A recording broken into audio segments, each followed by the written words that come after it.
Thanks for listening to today's episode of the Wayne County Chambers podcast, For the Record.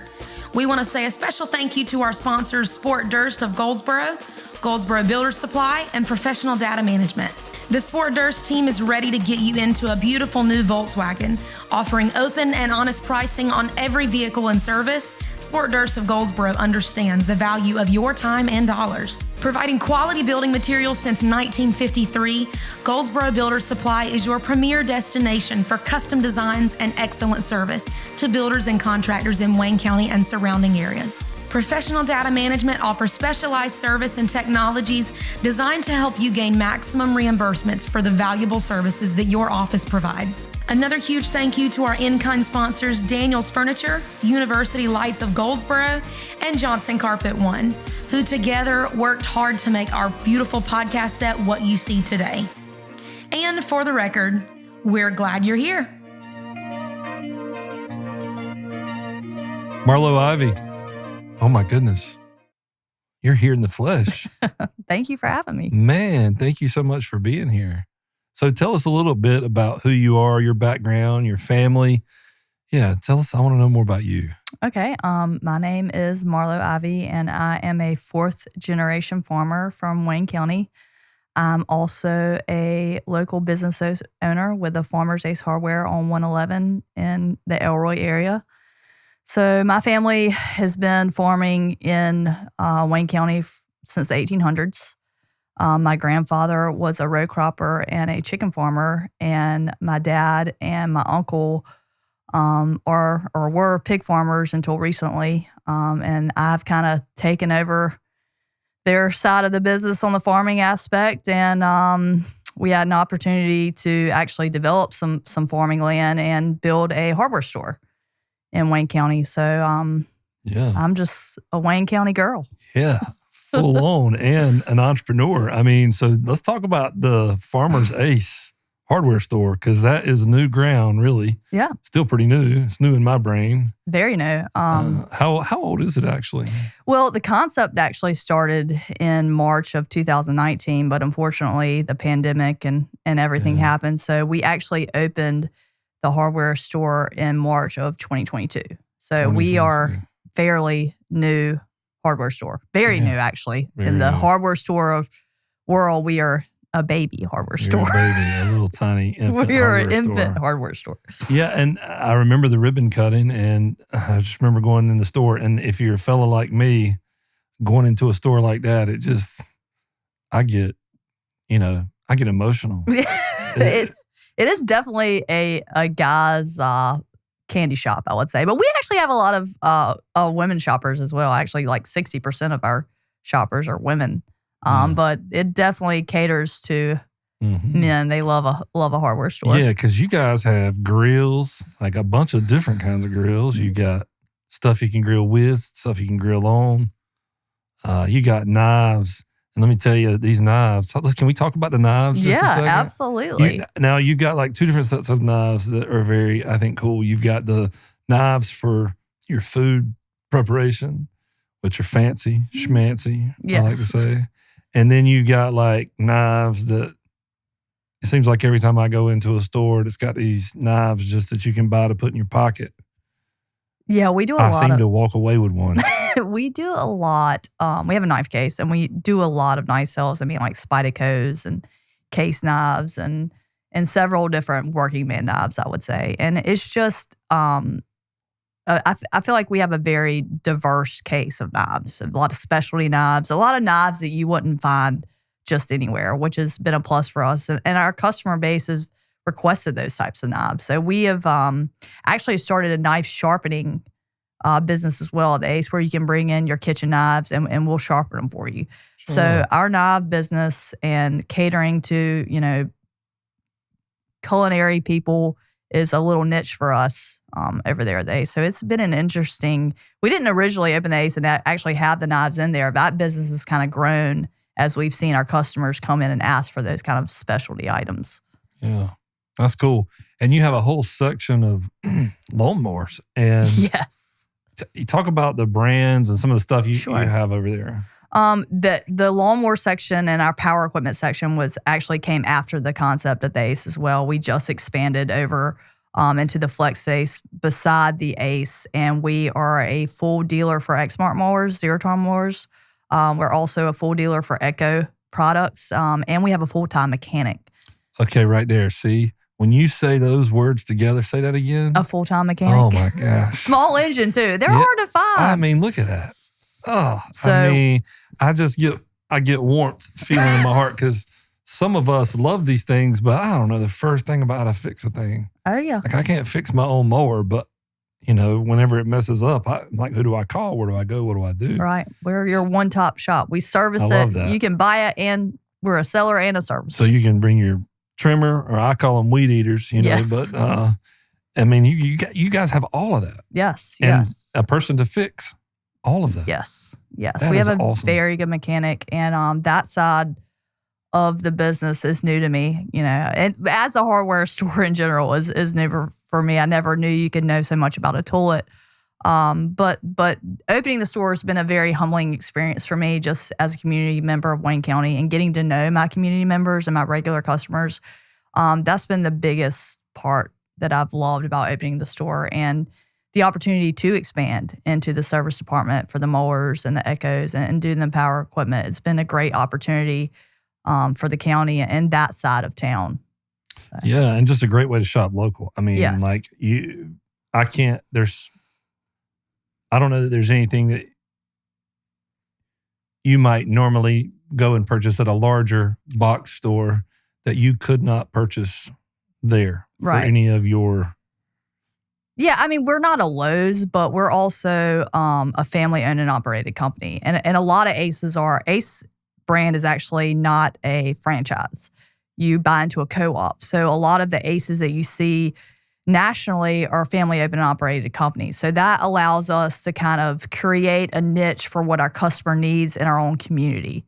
We called it Farmers Ace Hardware because of the ag background, obviously related to the store with my family in agriculture. And we want to service to farmers. We want to carry things that not all hardwares carry and service our customers. And, the big thing that we pride ourselves in is customer service. I mean, Ace is the helpful hardware place. And Ace is the place for the helpful hardware store. Exactly. There you go. There it is. But that's really important We're to us. going on the road. Yes. I don't know if you want to Maybe. do that. Okay, I won't do that. I hope people don't turn off the podcast. Yeah, that's right. But, Ace, we really pride ourselves in customer service. And that's what we want to be to the community, where maybe in other big box stores, you don't get that kind of local, we're here to help you feel. So that's why it's really important at our Ace to be, greet people when you come in and help with customer service. Because just like me, I don't know how to fix a toilet, but I can direct you where you need to go to figure it out. Get your stuff. And you have a partner over there, is that right? Or Yes. Yes. Yes. So Scott Price is my partner in the Ace, and he was my dad's geneticist when we were still in the hog business. My dad and uncle retired and got out of the hog business last year. And we had an opportunity for Scott and I to start this business together. And he's been a great partner of mine. I've known Scott my entire life. I mean, he's like a family to me. So having a business partner definitely helps. And he really is the reason the Ace is successful. I mean, he's the one that's there every day. With my other business ventures can be pulled away sometimes, but he really is a great business partner. And I'm lucky to have him on that project. Yeah, and he's super helpful. I mean, he's always been very helpful to me. And Yes. so he's a good dude. Yeah, Scott's definitely who you want to ask about the mowers. So beyond being a business owner and an entrepreneur, I sort of got to know you in another way. You are a huge advocate for agriculture, and you have different interesting ways that I'd love to hear more about, like how you do that. But it's a little less traditional or maybe more current. But just could you talk a little bit about that whole process of being an advocate and being a sort of a, like that being a whole part of what you do with your Sure. life and then how you do it, what you do, all those sorts of things. Yeah, I mean, I feel like being an advocate for agriculture is something that you're just born with. I mean, I think anybody that's involved in agriculture is it's a labor of love. You have to be passionate about it, and it's just you're born into it. You have this, passion in your heart for it. And the way I got involved in advocating was when I was, selling pork up and down the East Coast, and I realized my passion wasn't necessarily about selling a pork chop and more about telling people my farming story. So that led me to the opportunity to advocate for agriculture. I was a past executive director for Feed the Dialogue and Seed Foundation, which is a big foundation for advocating for agriculture. And my passion grew a lot during that time. And when the lawsuits came out against North Carolina hog farmers, and I was just seeing how people were so disconnected from the farm, really led me to start advocating for agriculture on social media. That's where I started. And, the consumer nowadays is sometimes, 5, 6, 7 generations removed from the farm. So it's really just, unfortunately, an uneducated piece of farming that farmers who have been too busy farming for the past 60 years haven't had the opportunity to tell their farming story. And I feel like millennials like me are now starting to do that. You're starting to see more farmers tell their farm story. Well, right. And I mean, it's interesting that it, and I guess this is true in a lot of cases or a lot of sectors, but it takes a crisis sometimes to sort of wake people up to a reality that had already been occurring, but we didn't realize was occurring, which is just what you said. I think you said it very well, is that the public at large is disconnected from where its food comes from. Yes. And culture seems to have shifted in a way that, at least up until the last couple of years, it seems, to where they almost didn't care. They didn't know, they didn't care. It was out of sight, out of mind. And, I don't know, the respect for it, the understanding of it, the acknowledgement of its usefulness and utility, all of those things had been in decline. Yeah. And I think you got to start with the perception of the farmer. I think as a child, growing up, you see old McDonald had a farm, which is a white 6-year-old man in his coveralls with his pitchfork. Yeah. And that's just not the reality of farming. I mean, I'm a millennial female farmer. I have known many farmer friends that are of different ethnic backgrounds. And we really need to change the narrative of what the farm looks like in 2023. Well, and they're also very sophisticated businesses. Yes. I mean, I think that, how you said this, I've heard you say this before, but the family owned, talk to us about that part just a second. And then 98% of farms in this country are family owned and operated. My farm is an LLC. It's run just like any other business because at the end of the day, there's an economic footprint to sustainability. Right. If I can't make money on my farm, I can't continue to farm. That's right. So people need to understand that farming is a business. And if you can't continue to farm, it is not just an economic problem in the sense of what the land and the profitability produces directly. It is about the economic threat of what occurs if that function can't continue. Absolutely. If farming does not continue, we do not eat. Right. I mean, how is that lost on people? There's a big there's a big problem that farmers have in that there is this new buzzword around farming and food. There's this big kind of misconception and uneducation that people have against farmers, and I think that has hurt us over the years because we've been too busy farming. Yeah, well, and it's almost like, they always it's like people have picked on them. They're kind of old school, traditional, redneck. I mean, I don't know all the labels, right, but I'm just saying there's all these labels that seem to be okay to attach to folks who farm that, you wouldn't say about, some other industries or other things. And I'm thinking, if it wasn't for farming, the state of North Carolina would have been in a bind and be in a bind, even to this day. I mean, agriculture in Wayne County is still the number one economic engine. $1.3 billion of economic impact. This ain't no small thing. This ain't no has-been thing. No, and the average farmer in 2023 is feeding 155 families. Say that again. The average farmer in the United States feeds 155 families here and abroad. Wow. 60 years ago, they could feed 25 families. So that is a huge testimony to the technology, science, and sustainability that a farmer practices every single day.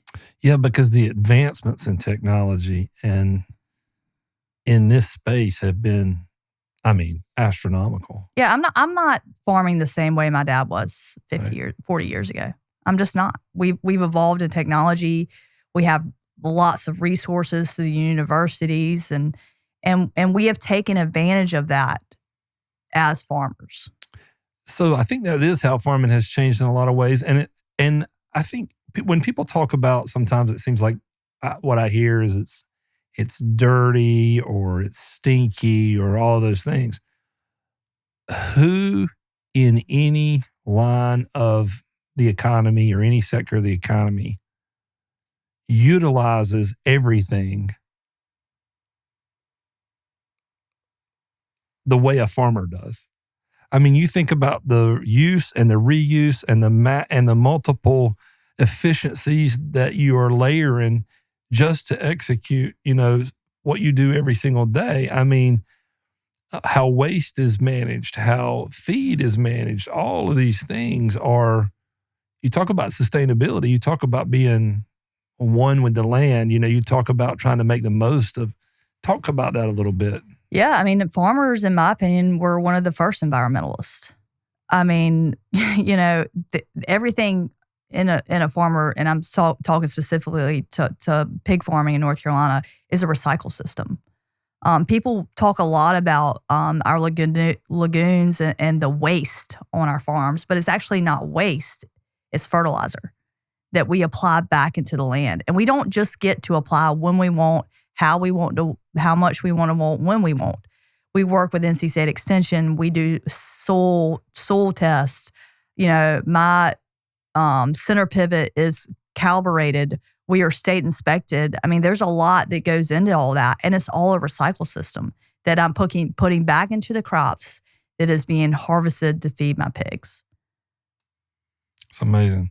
So, somebody wanted to get into farming today. Could they even do it? With the opportunities, I feel like farming is changing with different diversities. Luckily for North Carolina, we have over 250 different commodities grown in this state. That is very diverse. And we have a lot of niche farming opportunities.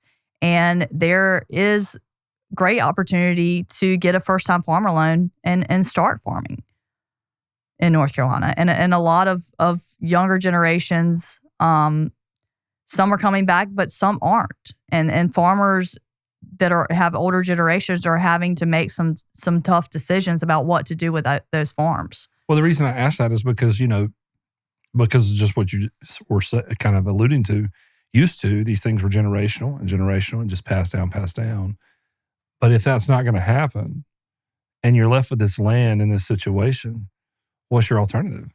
To sell. You're going to sell it, right? And when you sell it, now that's what gets the rest of the ag community, it seems to be up in an uproar, and maybe rightfully so. It's just it becomes a complicated problem for a family that's sort of at the end of the line of passing it down, right? And so I think entrepreneurship and agriculture could go hand in hand, and I'm just curious what that would look like.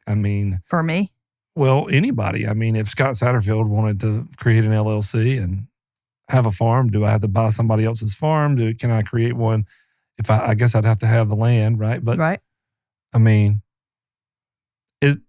Is that a space that you see occurring out there, or no? No, not really, honestly. We're losing a lot of our farmland to urbanization. We see a lot of that in Johnson County. Mm-hmm. Lucky for me, I was able to to expand my family's operation because I bought back into it. That comes with a price. We see this misconception a lot that these farmers are making all this money, but they're not looking on the debt side of that ledger. So how has your family been able to sort of sustain that?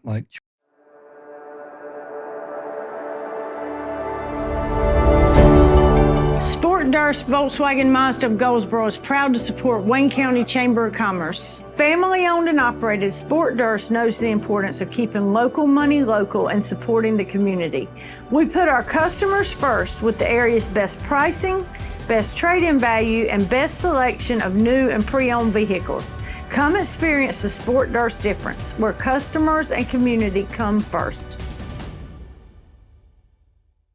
Well, I was able to, when my dad and uncle got out of the hog business and retired last year, I had the opportunity to purchase one of their farms. And I was able to get a contract with Smithfield Foods to raise hogs in there.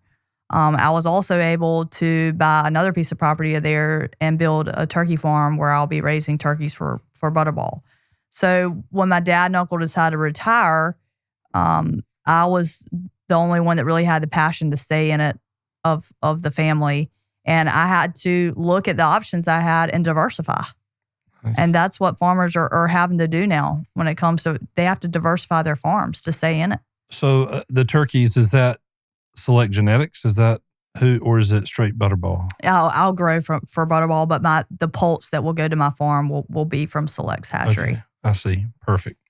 So average farmer today looks like what? Well, to me, it's a...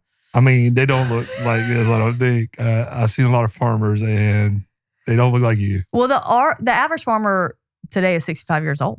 Oh, my gosh. So either they're passing the farm down or selling out, or they're retiring and getting out. That's, North Carolina pork production has decreased in North Carolina. There's a moratorium on hog farms and has been since 1996. You can't build any more hog farms in North Carolina. So where are we going to get our pork?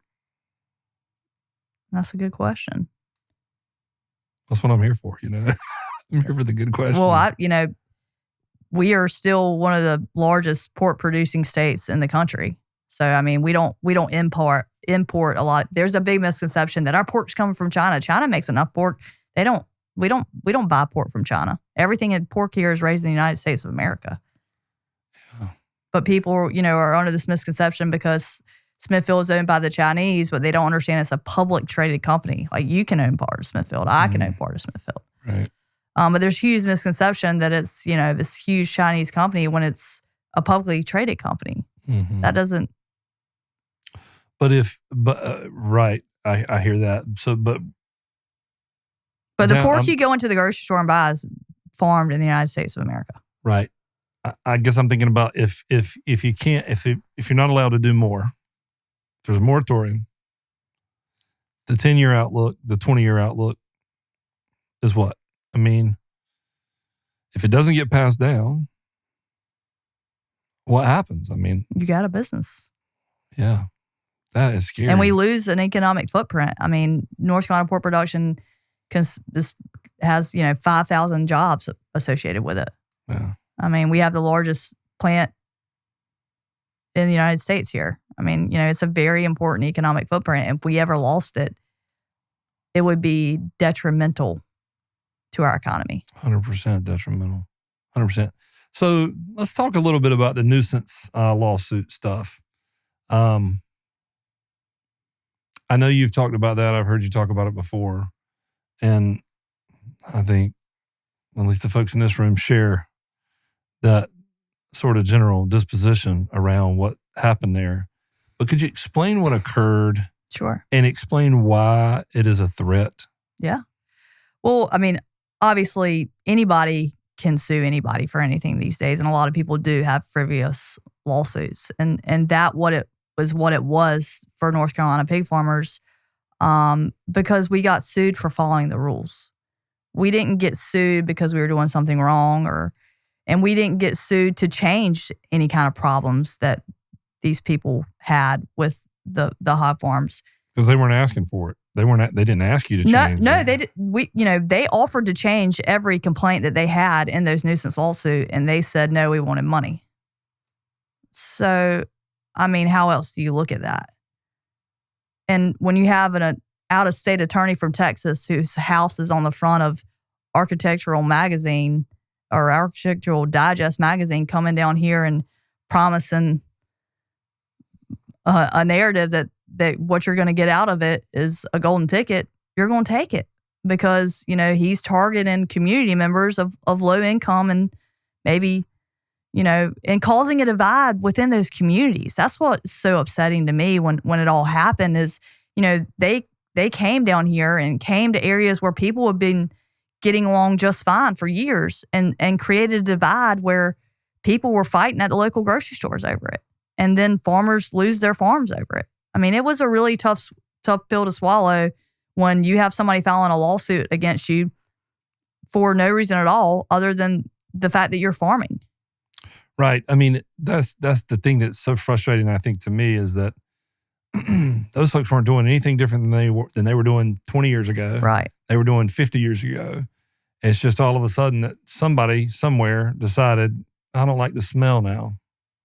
Well, somebody somewhere decided, here's where I can make a lot of money. I think that's right. That's a better way to explain it. Yeah. No, I mean, tell them you don't like the smell. Yeah, exactly. You can say, well, you can put the lipstick on the pig all you want. That's right. What it boils down to is, because when their lawsuits originally started, they were against the individual farmers and local courts.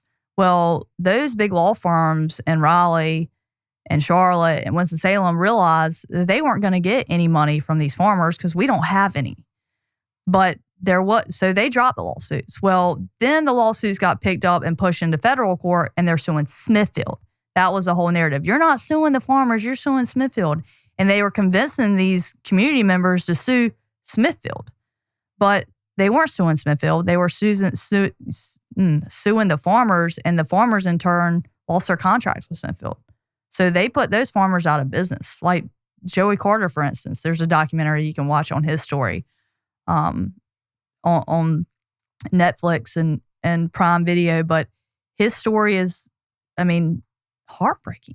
It's terrible. I mean, it is terrible. And I think, and this is probably maybe an observation about culture and how it's shifting in general, but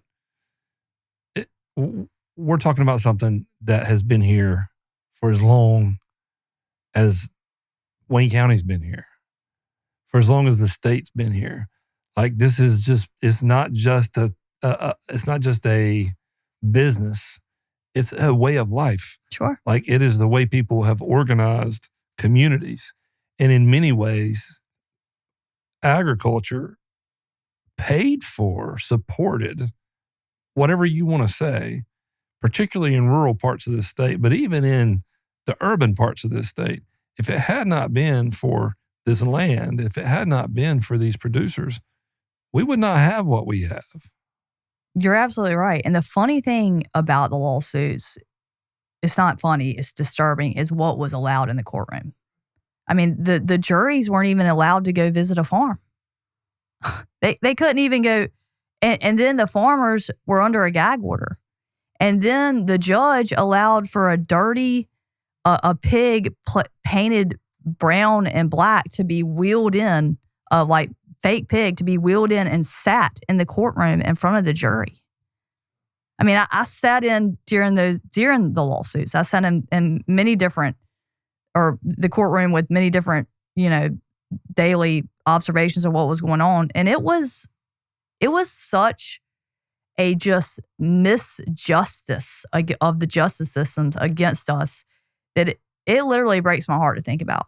It is heartbreaking. That these things were allowed to happen in those courtrooms, like not being able to see the farms and this pig wheeled in, covered in dirt. Right. And then you think, there's not a family who's here who doesn't have family, close friends. That's us. These are our right. people. These are the people that we grew up with. These are the people that we know. These are the people that, I think it's bigger. I think it's bigger than, I think that moment represented something more than just, a farmer could lose their business. It is it's a shot at a way of life. I mean, I think it is a cultural move. And I think if I always am just frustrated at like, how can that even occur? And it seems like it can occur because now almost anything can occur. Well, they took us out of the farm. They made it about Smithfield. And just because they put the narrative out there that big is bad. Yeah. And they took the farmer away from the farm just because we're contract growers. But that's how you generate your revenue. Absolutely. So, I mean, you know, that. But they made us the villain. They Right. demonized us in a way and took, I mean, I am a local farmer. I mean, you I don't sell to you directly from my farm, but I'm my kid's on your local baseball team. Yeah. You're going to see me in a local grocery store. Yeah. We shop at the same local businesses. My kids and I go to the same local schools. Yeah. I mean, I am local. Well, and I mean, look, the convention center is that's an agricultural center. You know, I mean, these county buildings, these government buildings, I mean, all these things, like it is not just what happens on that land. That land, and I say that in a macro sense, has been meaningful to Wayne County life forever. Yeah, And we're the so- backbone. That's right. And so whatever we do going forward, I guess maybe a better question or an interesting question might be, how do we prevent future threat to that way of life and to that business, that whole slate of business? Because if we're not careful, I mean, it'll go away. So what are some thoughts about preventing that? I mean, I think the best thing that people can do is get out there and go see a farm and start interacting with farmers. Ask us questions. That's what our job is. You know, follow them on social media. There's plenty of farmers all over this country that are doing amazing things, educating people about agriculture on the internet, on social media, on TikTok, on Instagram, on Facebook. Follow them. I mean, and ask questions and ask hard questions. I mean, farming is not rainbow and butterflies all the time. Yeah. And we need to learn to talk about the hard stuff. And that's why millennial farmers are getting more involved in advocating for agriculture for that reason. So, I mean, follow, Feed the Dialogue, follow your local farm bureaus, follow the Dairy Alliance, follow the Poultry Federation. Start asking questions and get educated. And that's what we're here to do. And follow your food. I mean, people make food memories all the time. They eat when they're happy. They eat when they're sad. I mean, food. I do. I mean, yeah, food is a very Marlowe, important emotional topic. I eat a lot, and I wish I could take it down a notch, but I'm gonna be honest, man. Me and food have a very special relationship. Yeah, and barbecue and bacon. I mean, that's a noun, and that the word barbecue is a noun in my world. I mean, it's people. I mean, barbecue is the history of barbecue is such a part of North Carolina's heritage as a state. That farming and barbecue go hand in hand. Yeah, and I hate it when other people try to say they got barbecue in their state. You ever get a kick out of that? They talk about how they got barbecue in their state. Everybody has a right to be wrong. That's exactly right. Ain't got no barbecue. Don't come at us with that. I mean, the only fair argument is which one's is better, Western or Eastern. We know Eastern wins every single time. But get out of here with that. I mean, I'm an Eastern style barbecue girl. Yeah. I mean, any common sense, logical thinking person would be. Right. That's like my I view. said, everybody has a right to be wrong. That's right. So that's probably the best way, I guess, for folks to support our farmers and the ag community and ag businesses is just to show up, listen, learn, grow in your knowledge about it, right? That's the best way? I guess maybe there's some other ways, which is don't listen to dumb stuff. Oh, and don't watch documentaries on Netflix. Yeah. I mean, these so-called documentaries about food and agriculture are put out there by people that have an agenda to put agriculture out of business. Mm-hmm. I mean, period. And what do you make of? I wasn't expecting to ask this question, so if you don't want to answer, you don't have to. But what do you make of like Bill Gates buying up all this land? And these people, I mean, I'm talking large swaths of land. Is that a good thing? Is that a bad thing? What should we be? Well, what's he going to use it for? That would be my question. Yeah. I mean, is he buying it just because he can and can have it, or is he going to make it a useful tool for either agriculture or some kind of sustainable food income? I mean, your guess is as good as mine. I don't know. Yeah, I mean, that's a good question to ponder. I mean, what is he going to use it for? Yeah. I mean, the fact of the matter is, too, farmers are producing more food, more sustainably on lesser acreage of lands than they have 50 years ago. And that's something I stand behind and I'm proud of. Yeah, for sure. For sure. All right. So you're a farm advocate. You're an entrepreneur. You have a daughter. I have a 10-year-old daughter and a 4-year-old son. There you go. What's next for you? Well, I mean, they're my top priority. So maybe passing the passion I have for agriculture to them and learning how to raise a turkey, because I've been a hog girl for a long time. And now I'm stepping into the poultry world. So a lot more learning to do and evolving and becoming better. Yeah. All right. Well, look, thank you so much. You're welcome. For being with us. And thank you for all you're doing in the county. No, well, thank you for having me. And thank you for the chamber for all y'all do. Yeah. All right. Thank you.